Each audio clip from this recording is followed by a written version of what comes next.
নমস্কার বন্ধুরা, Rex studios ইন্ডিয়াতে আপনাদের স্বাগত। আমি নিজে রেক্স আপনাদের সঙ্গে, আর অবশ্যই আমার সঙ্গে আজকে যিনি রয়েছেন তিনি কিন্তু বর্তমান সময়ে জাঁকিয়ে অভিনয় যেমন করছেন, মানুষের কাছে সেইভাবে জায়গাও করে নিয়েছেন। সৌরসিনী মুখার্জি আমার সঙ্গে, প্রথমেই স্বাগত। আর অবশ্যই একটা বিষয় খুব সুন্দর লাগছে, আর অনেক সিম্পল মানে ছবির জন্য ডিজাইন চলছে মেনটেন। ঠিক যেরকম ভাবে ফিট থাকাটা খুব ইম্পর্টেন্ট অ্যান্ড টাচওয়ার্ড আমার মনে হয় এখন আমি আমার ফিটেস্ট সেলফে আছি, but there is always space for improvement. আর ঠিক যেরকম ভাবে আমাদের ফিজিক্যাল হেলথটা আমাদের ফিট থাকাটা গুরুত্বপূর্ণ, আমাদের মেন্টাল হেলথেও আমাদের ফিট থাকাটা খুব গুরুত্বপূর্ণ। নতুন নতুন অনেক ছবি হচ্ছে, মানুষের কাছে ছবি পৌঁছে যাচ্ছে, আর মানুষের ছবির জন্য তোমরাও আসো। আজকে একটি শর্ট ফিল্ম, স্বল্পদৈর্ঘ্যের ছবি আনব্রোকেন নিয়ে তুমি আজকে এখানে। অবশ্যই স্বল্পদৈর্ঘ্যের ছবিটা দেখো। ডেফিনেটলি।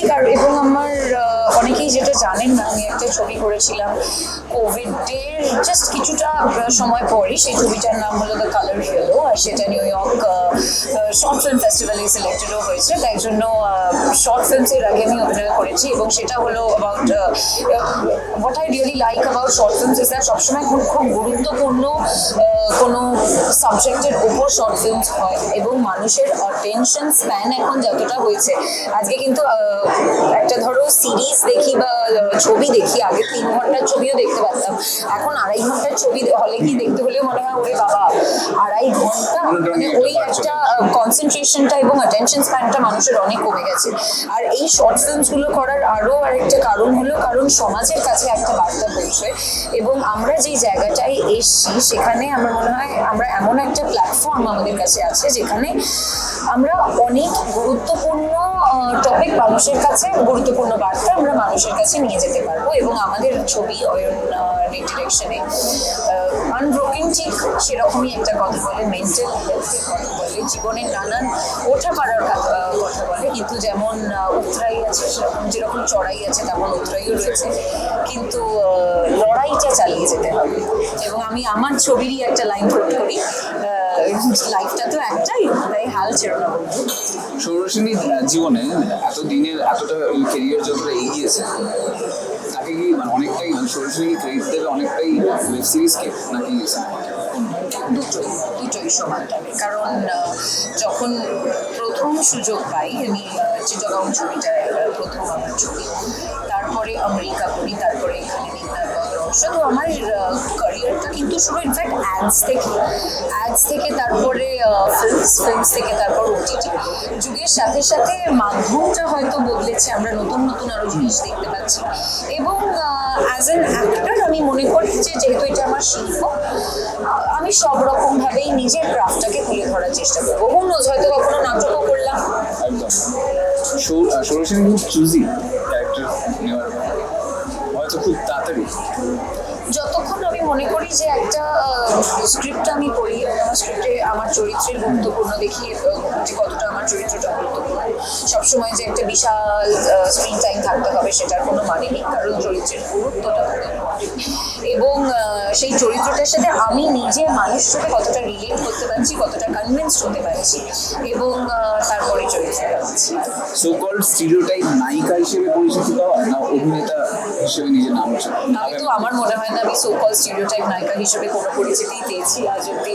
মানে যতজন আমাকে চেনেন, আমার তো মনে হয় না কখনো হিরোইন হিসেবে কখনো হিরোইন কেন হবো না। আই থিঙ্ক তুমি, আমার মনে হয় তুমি যেই কথাটা বলছো সেটা হলো আমি স্টার হতে চাই কিনা, এবং I think gone are the days of being stars.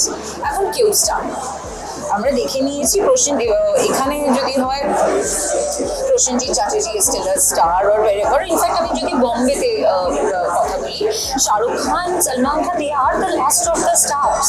তারপর কিন্তু এখন সবাই অ্যাক্টার্স। আর এবং আমি মনে করি যেহেতু থ্যাঙ্কস টু সোশ্যাল মিডিয়া, আগে অ্যাক্টার্সদের লাইফ খুব মিস্টিরিয়াস ছিল।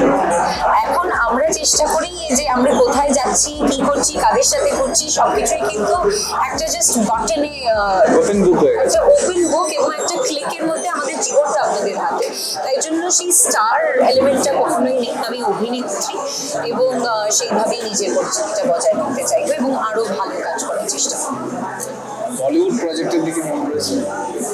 ভালো কাজের দিকে মনে রয়েছে। বলিউড কেন নয় বা সাউথ কেন নয়, যেখানে ভালো কাজ হবে আমি সেখানে রয়েছি। আপাতত একটা ছবি বেরোনোর কথা রয়েছে, যেটা উইন্ডোজের সাথে আমার বস, এবং আরেকটা ছবি শুটিং শুরু হতে চলেছে সৃজিতার সত্যি বলে সত্যি মিছুনি। দুটো ছবি, একটা রিলিজ, একটা পরীক্ষার রেজাল্ট বেরোচ্ছে, আর একটা পরীক্ষা দিতে যাব, তাই দুটো নিয়েই সমানভাবে এক্সাইটেড।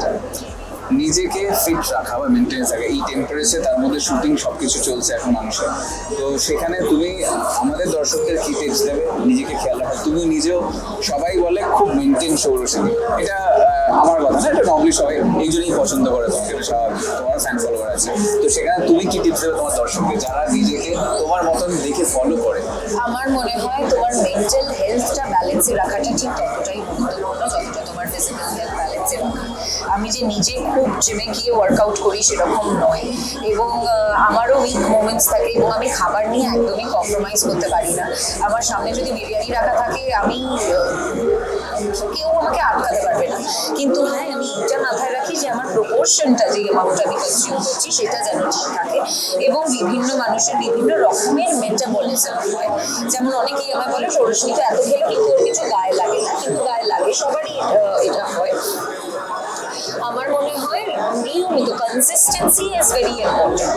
আমি যদি জিমে নাও যাই, আমি কিন্তু বাড়িতে ফ্রি হ্যান্ড ওয়ার্কআউটটা করে নেব যতটা, এবং সব থেকে যেটা দিয়ে শুরু করেছিলাম বলা, মেন্টাল হেলথটা ব্যালেন্স রাখাটা খুব ইম্পর্টেন্ট, কারণ মন ভালো না থাকলে কিন্তু তোমার শরীর কোনোভাবেই ভালো থাকবে না। একদম। আর অবশ্যই শেষ প্রান্তে আড্ডার একটা জিনিস অবশ্যই তোমায় জিজ্ঞেস করবো, আমরা সেলিব্রিটিদের ফ্যাশনটাকেও খেয়াল রাখি, তাদের ফ্যাশনকে দেখে আমরা ফলো করি, তো সেখানে তোমার ফ্যাশন নিয়ে যেমন দর্শকরা অপেক্ষা করে নেক্সট কি ফ্যাশন রয়েছে, তুমি তোমার কাছে সৌরসেনীর ফ্যাশন স্টেটমেন্ট বলতে কি, ফ্যাশন বলতে কি তার কাছে?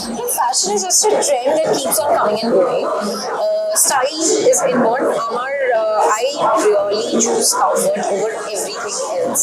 যেমন আজকে যেরকম given our weather, এবং ফ্যাশন যেটা বলো সেটা ওয়েদারের সাথে সাথে বদলায়, এবং খুব ইম্পর্টেন্ট আই থিঙ্ক সবার আগে জানা যে তোমার নিজের বডি টাইপটা কি, এবং কোন কোন জামাটা পরে তোমার নিজেকে দেখতে ভালো লাগছে।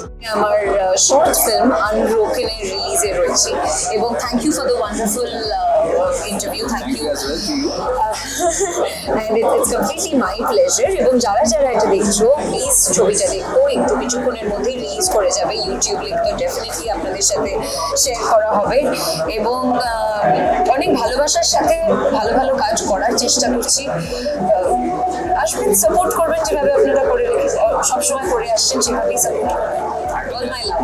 একদমই। তোমাকে অনেক শুভেচ্ছা, যতটা সুন্দর আজকে তুমি তোমার আগামী ছবিগুলো ততটাই সুন্দরভাবে মানুষের মধ্যে জায়গা করবে, সেটা আমরা আশা করি। Thank you, thank you. অবশ্যই আজকের মতন এখানে ইতি টানছি, নমস্কার।